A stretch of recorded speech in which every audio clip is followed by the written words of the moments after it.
Today I wanted to compare the Breville Duo-Temp to the Breville Infuser. That's what I'm doing. Hi, it's Gail from Seattle Coffee Gear, and I'm just going to go over the features because this is the new kid on the block, and this is the entry level for Breville now. It used to be that this one was the entry level, the Infuser. What are the differences between the two and the similarities? They really have a lot in common. They both have a 61-ounce water tank in the back. They both have that. The casings on these things are virtually the same size, within 1/4 of an inch, so not a big deal there either.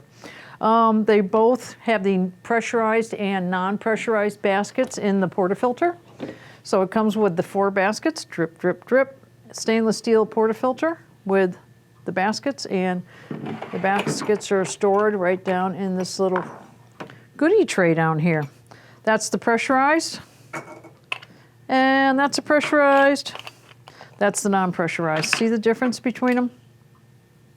That's the difference. It's how this is a dual wall, and as you're using the pressurized, it's more forgiving with the grind of the coffee. If the grind is not proper, it will compensate and put a little bit of back pressure, and you still get a halfway decent shot. If you want to step up to your game up, though, go to the non-pressurized. Now you got to get the grind, the tamp, and everything perfect. So it comes with all 4 baskets. It lets you start out the easy way and move up if you want to. Comes with the cleaning disc, the rubber cleaning disc. Comes with this little needly device. One end is very fine, and it's for cleaning the holes in the portafilter, and the other end is a little bit bigger, and it's for cleaning the single hole in the traditional steam arm. Both alike when it comes to that. Let me get this back in here. And the razor for polishing off the top and getting rid of, if you have too much grounds in the portafilter, you go around with this and then dump it. Boom, you're done. Let's get all this back in the pool. So that goes right back in here, and as you take the drip tray out, it actually catches it and pulls it out. And the drip tray, like that, has a little floater. When it floats up and says empty me, that means it's way too full and you want to get rid of some of that juice down there. Stainless steel casing, as you can see on both of these, portafilter, or not portafilter, the tamper stored magnetically right up in there on both machines. Like I said, traditional steam arm on both. Both have the the portafilter with the 2 different kinds of baskets.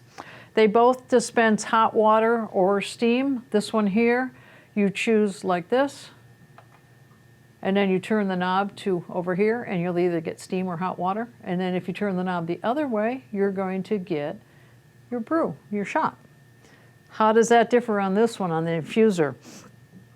This one actually has 2 programmable volumetric buttons for your brew. So if you want to set this one here for a double shot, you can, and this one for a single. It's up to you. Back here, it has a hot water dispenser. It's peek-and-booing down right there. And the knob to choose between water or steam is right here. And if I choose steam, it's actually going to take a little time to heat up. These both are thermocoil boilers, and what does that mean?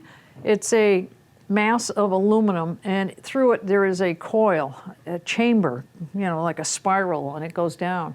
And that is stainless steel lined, so your water goes through there and it's heated on demand instead of being stored in a boiler. So it's a little bit different functionality, but they both have the same. Let's see, what else is different? This one here, the Infuser, you can actually change the temperature up 4 degrees or down 4 degrees from what the factory has it programmed. It has an internal PID. It's not like a typical PID where you can choose the temperature, but you have that 4 degrees up, 4 degrees down. This one does not have that. You can't change the temperature on this one. So $100 difference here is what it typically runs, about $100 difference.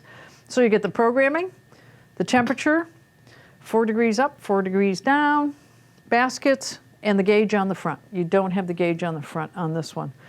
What this gauge tells you is if it pops up into the gray zone as you're brewing, that means the grind of your coffee is probably pretty good, but you can vary it a little. So that's kind of a nice thing. Traditional steam arm, like I said, they both have that. I think those are the major differences between those two machines. The gauge, programmability, 4 degrees up and down. Doesn't have it, but hey, maybe you don't need all that. Save that $100, put it into a decent grinder. That's really very important that you have a good grinder, and then you can use the upgraded baskets if you want to with this machine, if you get a decent grinder. And as we always say, the grind of the coffee is one of the more important components of making a good shot. It's a very important component. So look into a decent grinder. Save a little bit of money if you want, or go with this one and still get a decent grinder. It's your choice. Check out the rest of the stats on our webpage. The rest of it will be there. You know, all the wattage and all that kind of stuff.